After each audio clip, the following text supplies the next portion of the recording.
I'm Mark Kastner. I'm the Dean of the School of Science, and I'm only going to say a couple of words.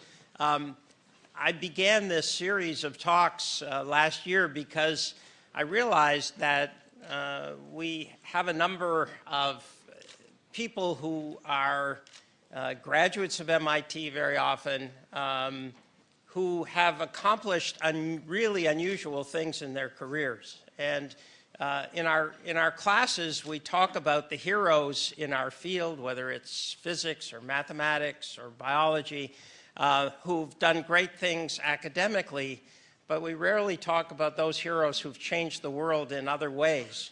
And so this colloquium series is to let the community see how much you can do with a science education. My job is to introduce the introducer, and the introducer is Singer. Singer is an institute professor, one of our greatest mathematicians. He has won so many prizes that if I listed them, that would take up all of everybody's time. But I will mention the National Medal of Science and the Abel Prize, which is the Nobel Prize of Mathematics. One of our true heroes is going to introduce our speaker.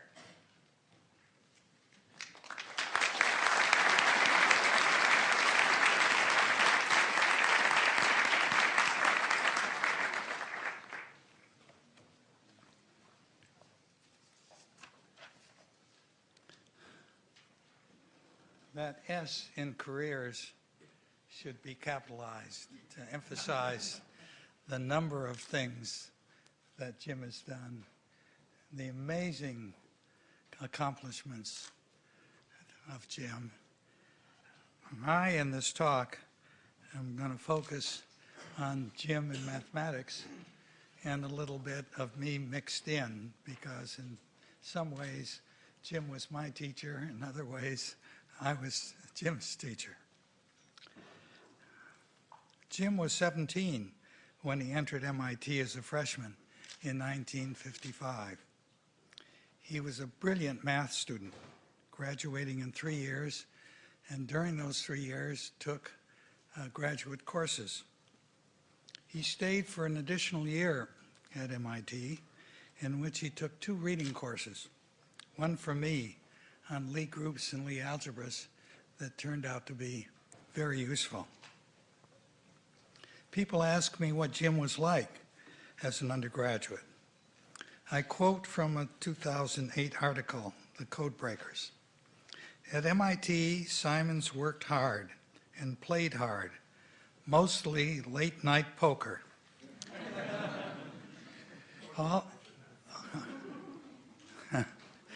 All the years that I've seen Jim in the Cambridge area, poker was a passion, and I think poker remains a passion with Jim.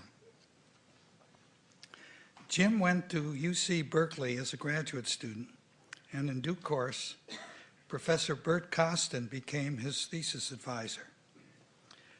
Bert moved to MIT later, and in fact, as a professor emeritus from MIT as of '93. There's Bert right there.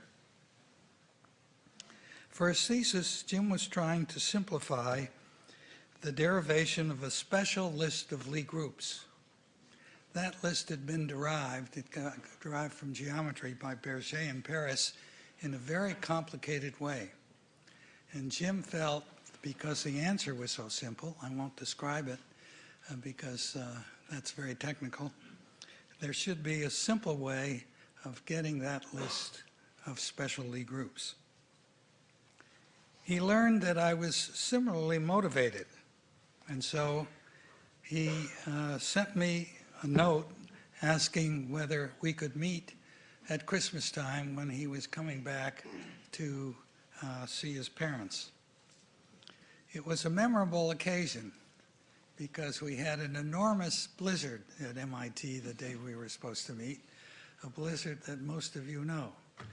You could barely walk, much less drive, but the two of us did show up in my office and spent the afternoon talking about the problem that really there should be a more direct solution and ways that one might attack it. Jim went back to Berkeley and in 3 months' time solved the problem, and that solution became his thesis. He then came to MIT, spent a year as an instructor at MIT, in which he wrote up that thesis, prepared it for publication, and it was sent to the prestigious Annals of Mathematics, and it was accepted as a paper for the Annals. As a joke, at that time we decided that Jim was my honorary student and I was Jim's honorary teacher. Actually, Jim taught me a lot over a period of time. First, in the 70s, he told me and showed me that gauge theories in physics was the same as connections on fiber bundles in mathematics, the bread and butter of geometry. Moreover, he showed me the famous dictionary that connected the technical terms in gauge theory with those in geometry, and that's where I first got interested in quantum field theory, particularly in terms of gauge theories. Many years later, Jim showed me Simons invariance, and very important in geometry. In fact, an elegant extension of Chern characteristic classes. An important development in geometry, and was perhaps much more striking, or as striking, I should say, was the fact that it turned out to be very important in what we call topological quantum field theory. So all the physicists were quite excited about that development of Chern-Simons and have been using Chern-Simons ever since. At any rate, he taught me that, but we felt as a joke that he was my honorary student and he could call me for advice, and as his honorary teacher, I would give it. Jim systematically ignored my advice. and with positive results, but as a positive effects, but as a result, I claim some responsibility for his successes. A case in point was his call from the Institute for Defense Analysis in 1968. Should he accept an offer from Stony Brook, State University at Stony Brook, as chair of the department? My response was, as a faculty member doing research and teaching, great. As chair of the department, doing all that kind of administrative work, absolutely no. Of course, Jim ignored my advice. And what was the effect? Jim came to Stony Brook as chair. He built up the department terrifically, particularly in differential geometry. He completed some work he was doing at the Institute for research work. He was doing some very special work, doing at the Institute for Defense Analysis that led to his winning the Veblen Prize in 1975. Jim left the math department in '76 after being stuck on a math problem for a long period involving Chern-Simons. He turned to other interests and finally founded Renaissance Technology. I know nothing about hedge funds, and I'm going to leave that problem of Renaissance Technology to Jim, but I can say this, having visited their offices often enough, it's the best math physics department in the world. Jim retired recently, and I'm happy to report that finally he's following my advice. He's now back doing research in mathematics, and very interesting research at that. I was going to stop there, but I'm compelled to mention the Simons Foundation, run by Jim and his wife Marilyn. In my view, the foundation is very generous and very astute in what it supports. I mention a few things: autism in research, Math for America, the new Simons Center for Geometry Physics and its beautiful new building, and finally, the terrific support for math and physics everywhere. In particular, our math department at MIT has got an enormous amount of support from the Simons Foundation. I leave it at that. I'm very happy to introduce you to my very good friend, my teacher, and my student, Jim Simons.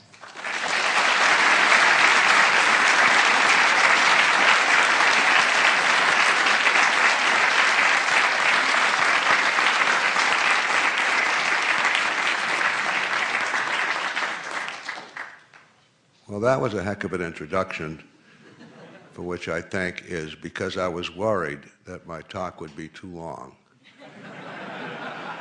And Iz just gave about half of it.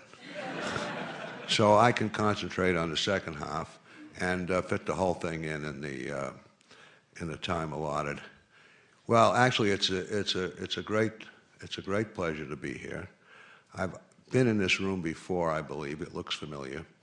But everything else about the Institute's changed a great deal. I always wanted to come here. I lived in the area, and I wanted to come here and study mathematics when I was a kid. And I'll tell you about an amusing bump on the road.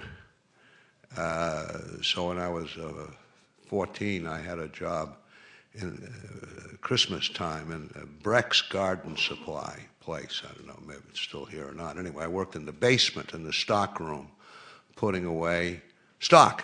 That was my job, and I was terrible at it. I couldn't remember where the hell anything went, and there seemed to be no system, and they were not pleased with my work and demoted me, if you can imagine a demotion from that level. But I was demoted to floor sweeper, which I loved because it was easy.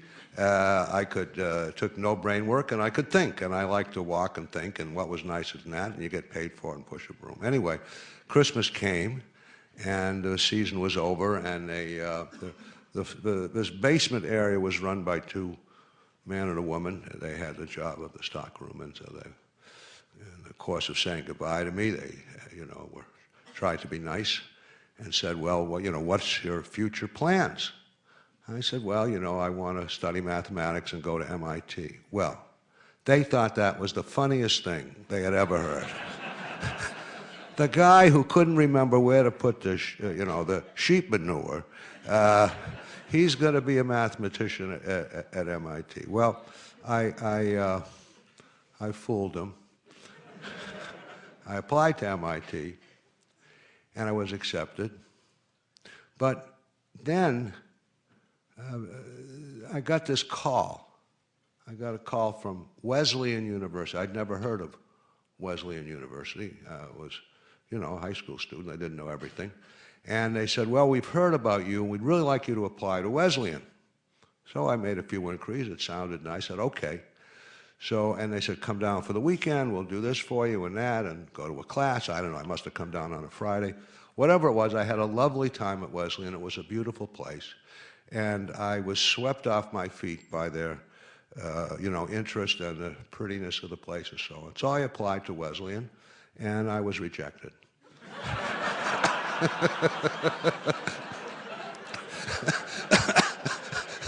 So there was no choice. I mean, I was destined. I was destined for this place. So anyway, I did come and I did study mathematics, and it went all right. And one of the clinchers for a career in mathematics occurred when I first saw. Now, there was a professor named Warren Ambrose who was a very inspiring mathematician. Some of the older folks here probably remember Ambrose. Singer I didn't know at that time, but there was a joint called Jack and Marion's, which was at Coolidge Corner, and I've learned it disappeared in 1971, but this was 1956 or 57, and it was open until 3 in the morning, and we used to go there sometimes late at night to get a sandwich, I and my friends. And one night I saw Ambrose come in. This is midnight, 1 in the morning, and this other older fellow, singer, I later discovered, and he must have been in his 30s by then, and Ambrose was maybe 50. Anyway, they came in, sort of dressed like kids, sat down at a table, and were busily doing mathematics. And then on several occasions after that, I'd see them come in, and I thought, this is the coolest thing in the world. I mean, what a life, just to get up at 2 and go out at 2 in the morning with your friends and do mathematics over coffee and probably cigarettes in those days. I don't remember, but so that was the clincher. That seemed like the world's greatest career, and I pursued it. I did play a little poker. It's true, along the way, and along with Ambrose and Singer, I made 2 other good friends at MIT, boys from Columbia.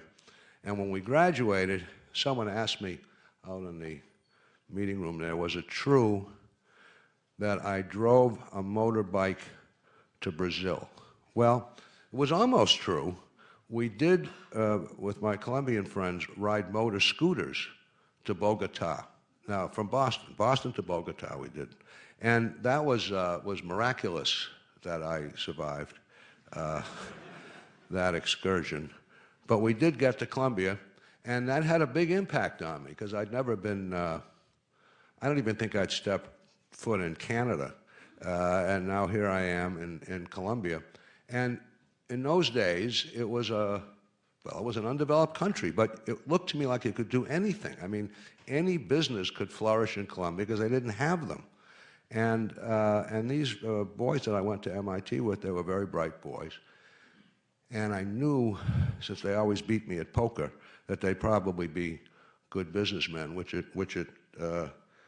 turned out that they were. We'll get back to that in a moment. Anyway, that was graduation. I went out to Berkeley. I'm delighted to see my thesis advisor right over here, Bert Costin, and he taught me a lot. And then I came back to teach at MIT. But en passant, I convinced my friends in Columbia that they really should start some kind of a business because they were cut out for it. And I told them I was going to come down, which I did, and not leave until we found something that we could start. I had no money, by the way. I had no status in this. The threat that I wouldn't leave was not, well, maybe it worked now that I think of it. Anyway, maybe they did want to get rid of me. But in those 2 weeks, we did find a business, and they did start that business, and I scraped up some money, and my father invested in it and so on. And we had a little piece of that business, which later provided the basis of a career change. So I was teaching at MIT. I had invested in this business by borrowing money. A couple years were going by. I needed to start paying off these loans. And like many a business that you start, we expected dividends within 18 months. We had a remarkably puerile view of how a business works. We did eventually get dividends about 12 years later, in good amounts, actually, finally. But I needed to pay back some of these debts, and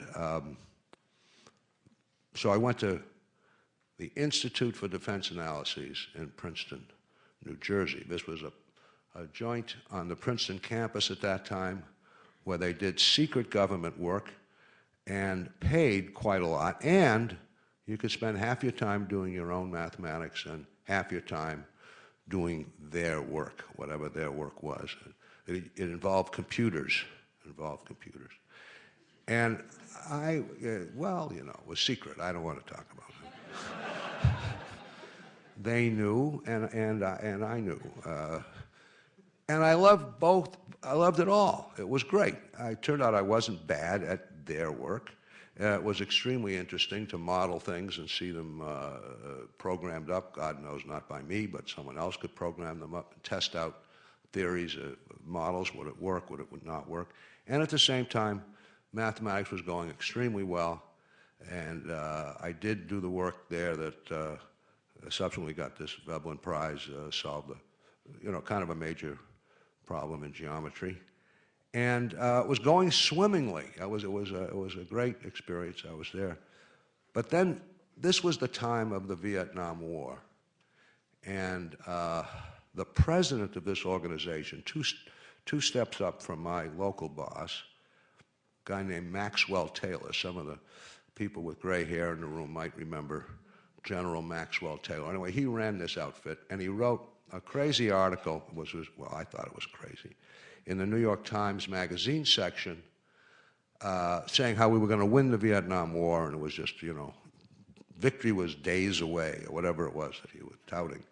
And I didn't agree with that. Now, the work we were doing had nothing to do with the Vietnam War, but it annoyed me that the head of my organization could take such a silly point of view, and I wrote a nice letter to the New York Times expressing that view, which they kindly published in the same Sunday edition several weeks later. So now I was on the watch list. I didn't know it, but I was on the watch list for this place. And then a guy came along a few months later, 3 or 4, and he announced that he was a reporter for Newsweek magazine, and he was doing an article on people who worked for the Defense Department but were opposed to the war. And he was having a hard time finding anyone to interview, but he heard about me, he read my letter, could he interview me? And I said, sure. What did I know? Of course you can interview me. Of course. You could see how sophisticated I was at that time. So he said, well, what do you do? Well, I blathered on about this and that. But I said, but my algorithm has been, since they say you can do 50% of your work on mathematics and the other 50% on their work, right now I'm doing only mathematics, but I'm keeping careful records, and when the war is over, then I'll do an equal amount of their work.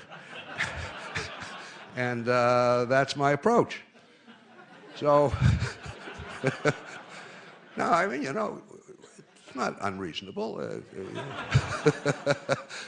So I went back to tell my local boss. It was the first intelligent thing that had occurred to me, a little late perhaps, but that I decided I better tell my local boss that I gave this interview.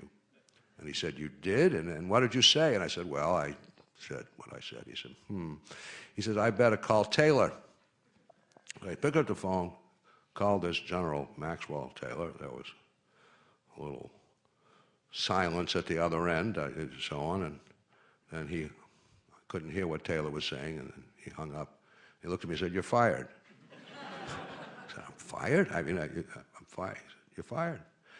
And, well, it was the first time, and happily the last time I was ever fired, but I was fired summarily. And I said, well, I'm a permanent member. That was my title, permanent member.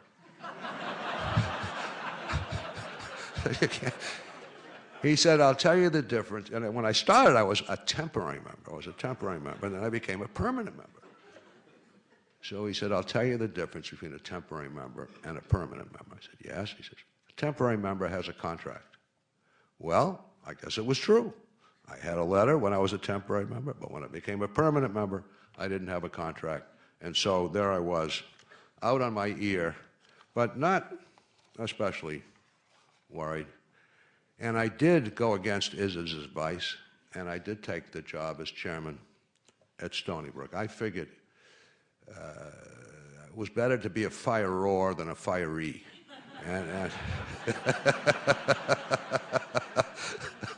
And there was a fair amount of firing, regrettably, that had to be done.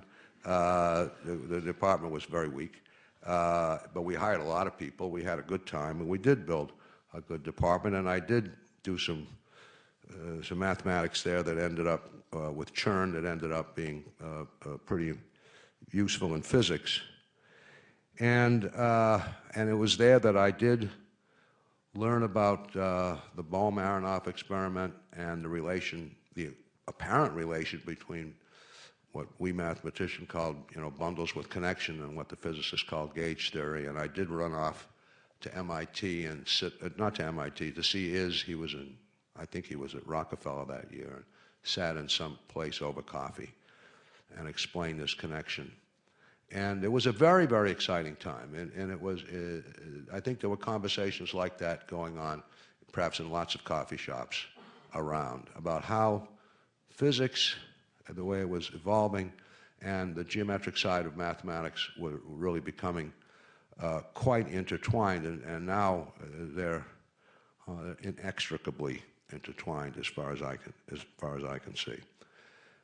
So those were all good times. But then, as is said, as he's been giving my talk, I did get frustrated. I was stuck. I was really stuck on a problem. I was trying to prove a certain number was irrational. I guess you all know what an irrational number is. It might not seem so important that a number be rational or irrational, but in this case, it seemed to have a lot of implications. And I was wholly incapable of solving this problem. And it's still an open problem, this whole area. It's a great set of problems about volumes and whether they're rational in some sense. So anyway, I was very frustrated. I was on the wrong side of a divorce.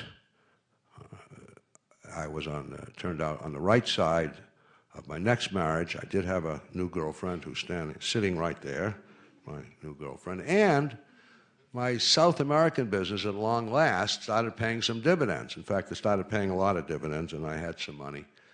And I invested that money and found out that I wasn't bad at it.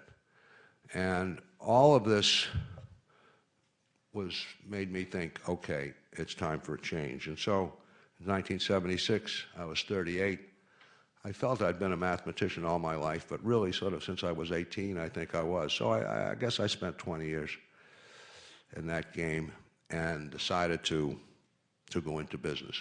And never occurring that I would apply mathematics to the business. I did subsequently, but I just felt, you read the newspapers, you think you'll do pretty well. And we did okay. But after a little bit, I started collecting some data, and I figured there's something to be modeled here. There's something to be modeled here like we used to do in the old IDA days. So I brought in the best modeler in the world, Lenny, a guy named Lenny Baum from IDA, and persuaded him to come, and we're going to make these models and do great. And Lenny started making models with me, and we were fooling around. But I kept trading, and Lenny seemed to get less and less interested in models and more interested in reading the news reel. In those days, it was just a roll. It would tick away, and you'd read the news. And Lenny was always reading the news instead of thinking about models. And then he started having opinions on what was going to go up and what was going to go down. This was all foreign currencies, bonds, that kind of stuff. And I started listening to him, and he was right. He was right. He was right enough times. I said, okay, the hell with the modeling. Let's just let's just try to make some money. And we had a remarkable run. In the 2 years since I said the hell with the modeling, we multiplied our investors' money by 12. Now, and that was even after their fees. That sounds pretty good, right? We were incredibly lucky. See, the last word up there is luck. Luck. Good luck. Good luck. And we certainly had good luck. I had a lot of good luck in my career. So, but in the back of my mind was, well, okay, Lenny doesn't want to build models, but maybe we could build someone else could come in and build models. And another fellow, Jim Axe, who was quite a famous mathematician, left Stony Brook to come, and he did build some models. So those next years was a combination of fundamental trading. I did venture capital. I invested in all kinds of things. But the models kept being built and working better and better. And finally, at the end of about a 10-year run, it was clear to me that this gut-wrenching business of fundamental, I mean, you know, if you're doing fundamental trading, one morning you come in, you feel like a genius. You know, your positions are all your way, and you think, God, I'm really smart. And look at all the money I made overnight. And then the next day you come in and they've gone against you, and you feel like an idiot. We were pretty good at it, but it just didn't seem to be a way to live your life, you know. So building models, go with the model. So by 1988, I decided it's going to be 100% models. And it has been ever since in the business that we built. So some firms, you know, investing firms say, oh, they have models. And what they typically mean is, you know, we have a model and it advises the trader what to do, and if he likes the advice, he'll take it, and if he doesn't like the advice, he won't take it. Well, you can't, that's not science. You can't simulate how you would do. How were you feeling when you got out of bed, you know, 13 years ago when you're looking at historical simulations? Did you like what the model said, or didn't you like what the model said? It's a hard thing to back test. So if you're going to trade using models, you just slavishly use the models. You do whatever the hell it says, no matter how smart or dumb you might think it is at that moment. And that turned out to be a wonderful decision. So we built a business 100% based on building computer models,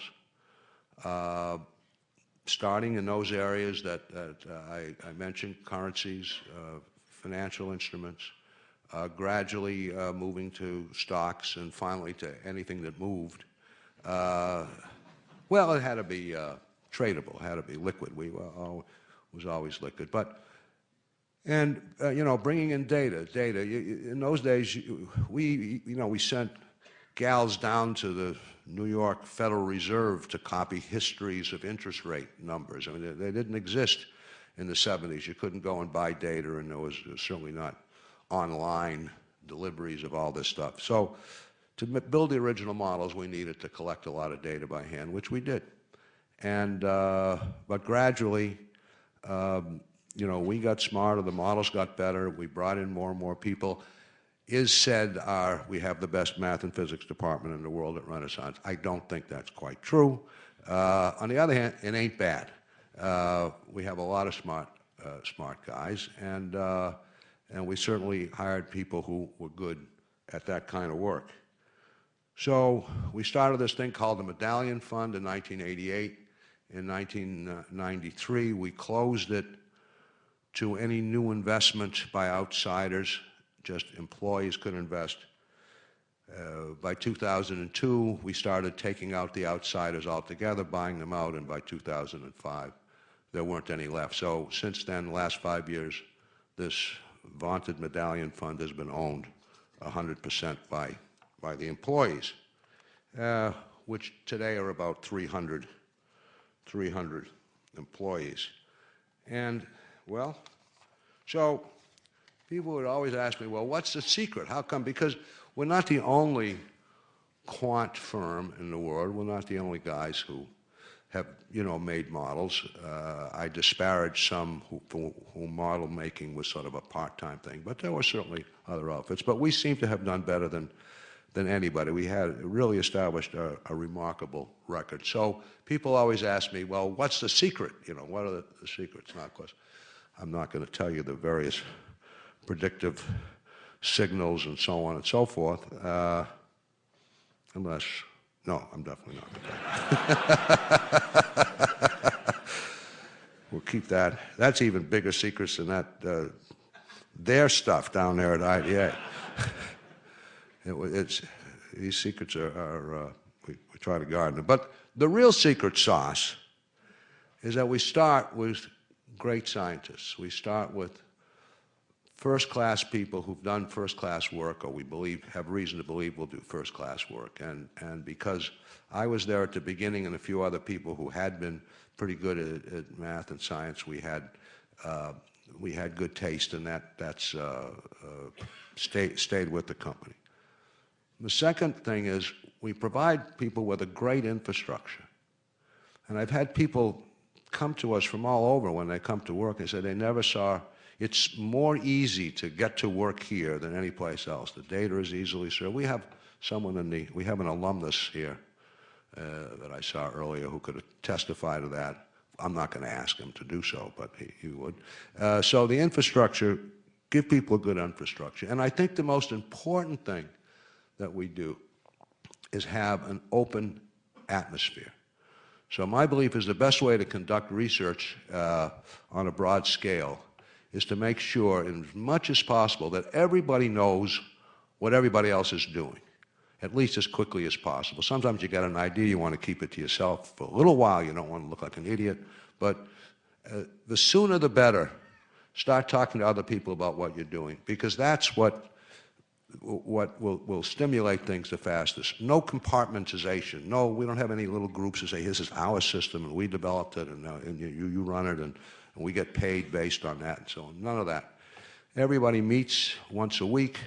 All the researchers meet. Any new idea gets brought up, discussed, vetted, and hopefully put into production. So it's an open atmosphere, and people get paid based on the overall profits. You don't get paid just on your work. You get paid based on the profits of the firm, so everyone has an interest in really everyone else's success. And those policies, no one of which seems so remarkable, turn out to be a pretty winning combination. Great people, great infrastructure, open environment, and try to get everyone compensated roughly based on the overall performance. And that's worked, and it continues to work. So that made a lot of money. It made an awful lot of money. So we started a foundation, my wife and me, in 1994. And at first it was, I believe, in her dressing room, if I'm not mistaken. Is that right? She had this little box with the folders in it, and she didn't even have that big a dressing room, so it was a tight quarters. But gradually it expanded, and she hired a few people and then a few more. And so we have this foundation which has actually grown quite considerably, not only in size in terms of dollars given out, but I think in terms of sophistication. And, well, it's great. So, you know, my first career was a mathematician, and my second career was this business of being a businessman. And now my third career is kind of being a philanthropist. And so what does our foundation do? Well, it's one of the very few, I think, that's focused almost exclusively on basic science. So we support basic mathematics, basic physics, a lot of biology, but primarily it's serious research across the board. I think we have an autism project, which is interesting, but we do it from the ground up, understanding the genetics, trying to understand the neuroscience, and get insight into this condition, which will provide insight into how our normal brains work. So, you know, we're focused on basic science, and that's very gratifying. Marilyn and I can feel good about that approach, and so it's pretty good. We do other things as well on a smaller scale, but that's and I don't think there is. We were talking to some people the other day. There's probably not a foundation of our size that is as focused just on basic science. Now, at first, we gave to institutions. We gave some money to MIT. There, we did help the math department. I think there's a few endowed professorships here and so on. But in later years, we've been more focused. We've been focused on making bridges between mathematics and physics and the life sciences at the Institute for Advanced Study and at IHES in France. That's been an important, and at Rockefeller, that's been important to us. The autism has been important. Now we're getting more focused in math and physical science, looking at individual projects. MIT has an application to us, into us for a theoretical computer science institute, and they're not the only applicant, as I know they know. It's a very good application, I have to say, but I also have to confess that there are a few other good ones too. But some place is going to get a great institute for theoretical computer science. So those are the kinds of things. Those are the kind of things that we do. And so I retired from Renaissance at the end of '09, and have never been so busy. People always say, well, now that you're retired, you know, what are you doing? I'm busy as hell. So, you know, even we have Math for America, something that we started 7 or 8 years ago to try to improve the teaching of mathematics. Everyone's concerned about the American kids and mathematics education. Well, we've taken the view, so we have a narrow view. Our view is have teachers of mathematics who know mathematics. Now you might think, well, of course, but regrettably, especially when you get to high school, the majority of the teachers of math actually don't know much math. So that's not a productive environment in order to stimulate the kids in learning math or science or anything else. I mean, you sign up for Italian lessons, you know, you don't want a Chinese speaker, you want an Italian speaker.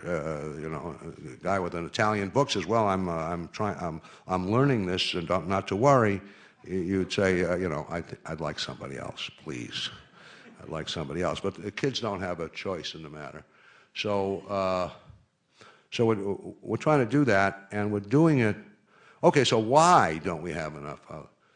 I don't want to dwell on this point, but why don't we have enough teachers of math and science in the high schools who know the subject? And one answer is, well, if they knew the subject well, they'd also know enough to work for Google or Goldman Sachs or God knows where, because today the world is so much more quantified and the economy is so much more based on quantitative methods than it was 30 or 40 years ago.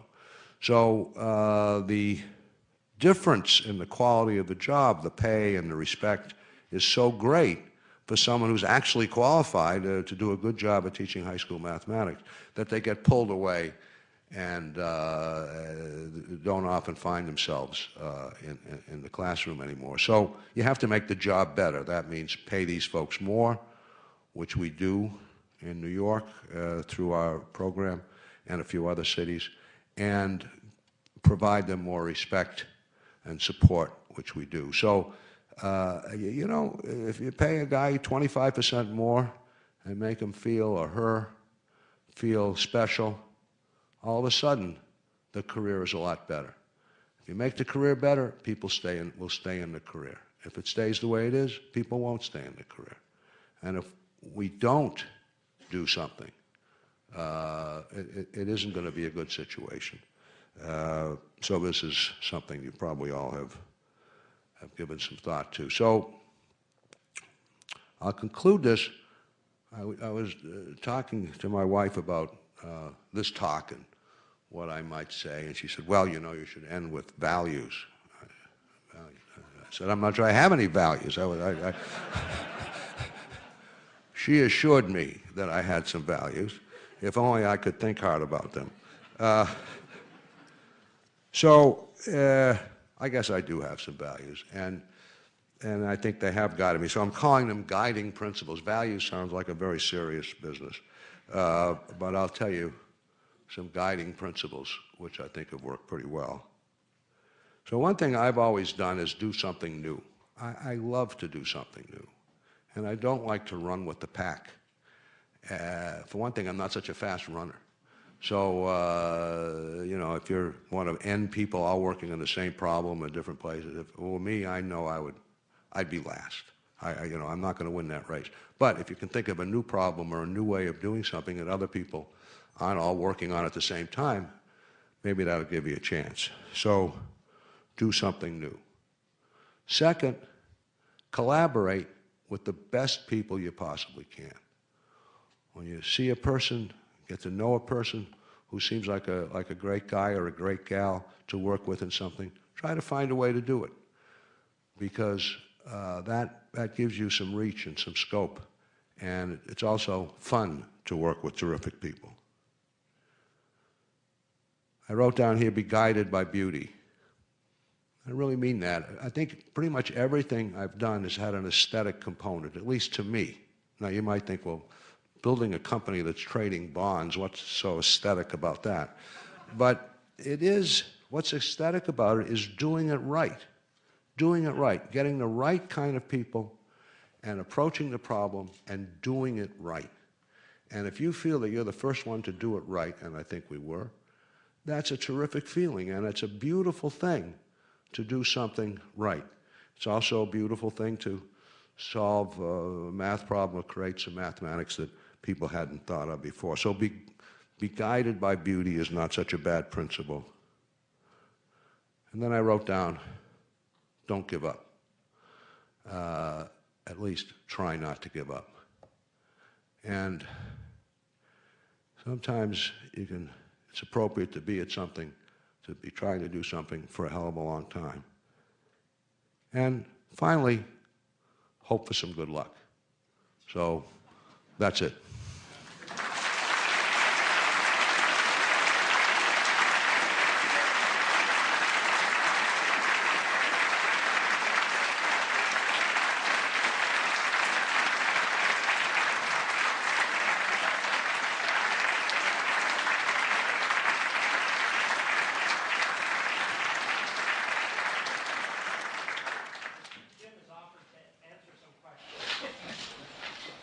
Okay? Hi, Jim.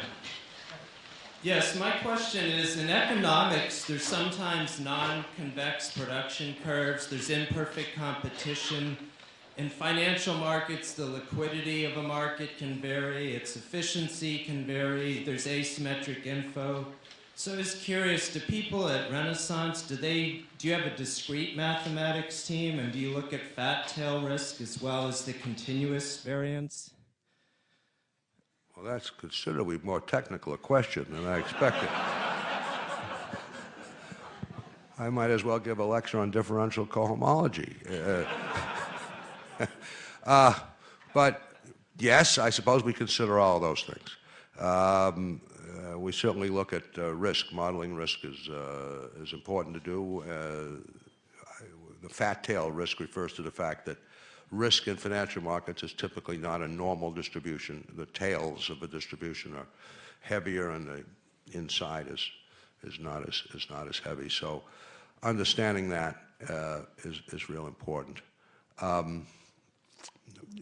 You know, we look at everything we possibly can and analyze everything we can. And so far we've gotten it reasonably right. Another question.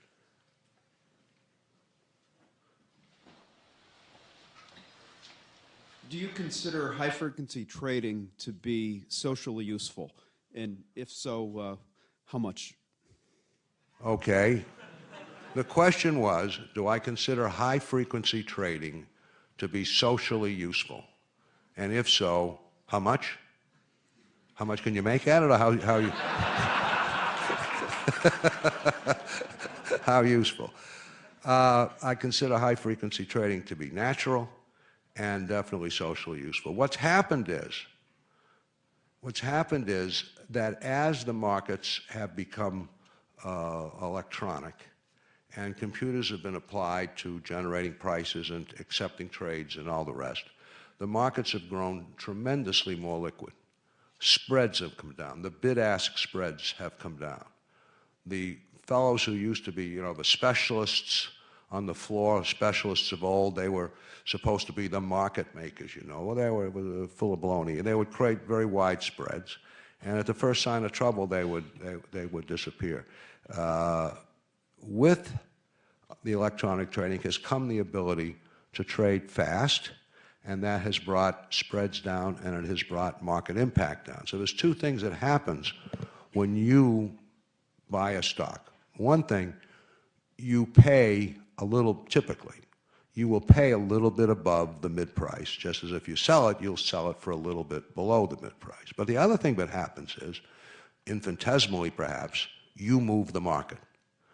Well, if you buy 100 shares, you're probably not going to move the market. But if you buy 100,000 shares, you probably are going to move the market. Well, how much are you going to move it? Well, if you're the only buyer out there, you're going to move it a heck of a lot. But if there's a lot of buyers and if there aren't any sellers, but if there's a lot of people active in that market, 100,000 shares might go very easily. So the more volume, the better. And it's volume that's been created by these high-frequency traders. So I think the research shows that the costs of trading, spreads, and market impact have come down a great deal, and it's all due to high-frequency traders. So, is it socially useful? Well, if you think liquid, highly liquid markets are socially useful, then I think so. Will there ever be glitches? There could be. There was a glitch. I think they called it the flash crash of a few months ago, and for 8 minutes or so, some market took a dive, but it came right back. I mean, it came right back. No, but it's an important point. In 1987, when the stock market crashed, it went down 25% in half a day, and it didn't recover for 6 months. Because there was nobody there on the other side.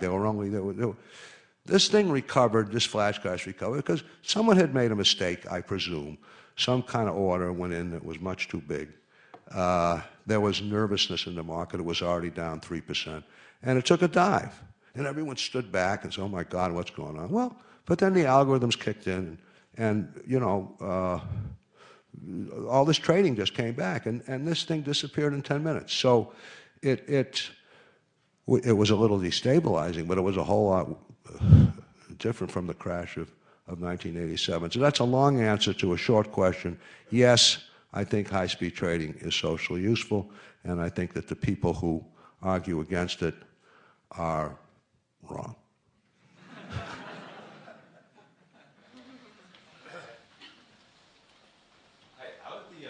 Of fundamental trading that you did before I started really intense modeling when you first started Renaissance.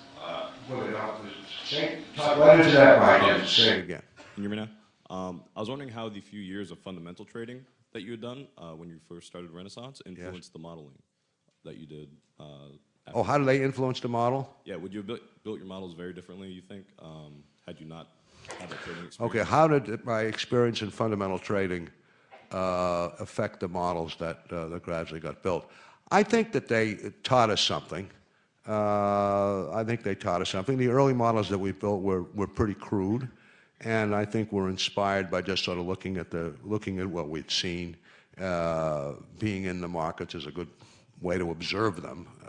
You really look at them when you have something riding on them. So I would say it was influential. But yeah, I think so. I think it's a good thing for anybody to do, even if he's a quant, to get some experience in just, trading something. But that answer your question? Okay, one more. So my question is, what kinds of things should people in the public be paying attention to among the economic indicators and just things that are going on which are rather bewildering in this world? What are the important things that we should be looking at? Let me just to give you, a simple example. When I look at the national debt, it sort of looks like maybe it's twice everybody's salary. That's how much they owe. Or will need to pay off or something. I don't know. Bringing it down to scale, but for a normal person, how do you interpret what's going on? How do we interpret those $65 billion in CDOs? Yeah, I understand. Sorry, I understand. trillion. Well, his question is, the economy, not only in the United States but in the world, looks kind of unbalanced, unsettled. There's big debts being built up by countries, and we have obviously a recession in the United States, and we're busy bailing out banks, and where's it all going? Where's it all going? Going to hell in a handbasket, or what? And what should we be looking at? Well, I think all the things you mentioned are worth looking at. The national debt, as a fraction of GNP, was considerably higher even than it is today, right after the Second World War. And we never paid off that debt. What we did was grow the GDP. So the denominator got bigger and bigger, and after a while, we were back in the box. So there's nothing better under most circumstances, in my opinion, than some good growth. And I don't think we're taking steps in the United States to promote that good growth, because I think we should be maybe even printing more money and building infrastructure and doing some things that the country is lagging in, which would get some more people back to work and would put us in a better position to compete, even if we do have some inflation. It's not the worst thing in the world, is inflation. But, so I don't think there's any, what happened in this collapse is the United States got a lot poorer. And it got a lot poorer because the value of everybody's house went down. And most of people's net worth was associated to their home. And they had been borrowing against the rising prices in their home, home equity loans. That had fueled a lot of growth. And that came to an end. So we had two bad things happen. People's balance sheets were decimated. And they had to, not only couldn't they borrow anymore, but they had to be paying back debt. And a balance sheet disaster is not something that's going to get fixed very fast. It's going to take a number of years, I think, to rebuild from this base. And is the government doing the right thing or the wrong thing? I mean, I'm not a big fan of this government. I'm not a big fan of a tax bill that just passed, except that it was, well, there's a clapper up there. No, there's one clapper. I mean, obviously it made no sense to continue the tax cut for rich guys like me. That made no sense whatsoever. And for some of you out here, probably it didn't make much sense. But if that was the price to pay, as it apparently was, because we have a rather timid president, if that was the price to pay for extending the unemployment and making some other, and keeping the tax cuts for less affluent people, and one thing or another, it wasn't the worst thing in the world. So it looks like maybe it'll produce a little extra growth. But that's what we need. We do need growth. And my own view is I'd rather have it at the risk of inflation than have no growth and say we've held the value of our dollar. Who cares if everyone's out of work? You got 20% unemployment. Got a wonderful dollar is not going to be so helpful. Okay. Any way over there. Look at that guy. He's hiding. Insofar as there was something wrong with some of the models, evidently not the ones that you use, but others. What were some of the key things wrong with what was going on with some of the modeling? You're talking about the long-term economic modeling that the attributed to quants that some have said was an important part of the financial meltdown. Oh, that was wrong. The quant models had nothing whatever to do with the financial meltdown, as far as I can see. What had to do with financial meltdown was based on mortgages being created that were no damn good. And they were created because there was a market for them.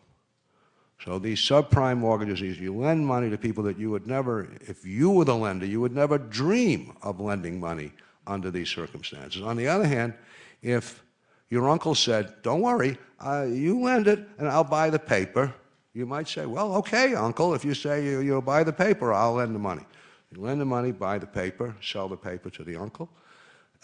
This paper got securitized, and at the end of the day, stamped AAA.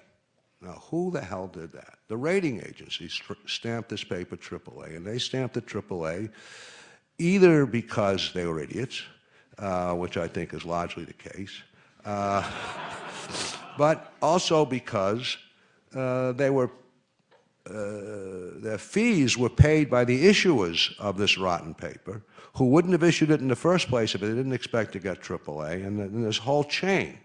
I mean, you know, in the old days, you would go to the bank, really old days, you go to the bank, you want to buy a house, the bank actually was the one who lent you this money. The bank was going to hold the mortgage, the bank was going to service the mortgage, and the bank wanted you to pay. So the banks were, you know, but now a bank loans you the money for a microsecond, and they sell it to the next guy. So if the So it had very little to do with quant models. It's true that quants were designing these packages of mortgages, but the underlying statistics, what's the probability that this mortgage is going to get paid? Or what's the probability that a guy who's had 7 jobs in 8 years in 4 different cities and who has simply stated that he earns, you know, whatever, what's the probability that he's really going to pay off his mortgage? Anyone with common sense, see common sense is up there, would think it's pretty darn close to 0. But that fact was not taken into account in the underlying statistics. So that's a long answer. We'll do one more, I think. Lucky me. When creating models to trade the markets, would you recommend focusing on creating models around fundamental economic data or on price behavior such as the S&P 500 or oil, gold, or combination of both? Thank you.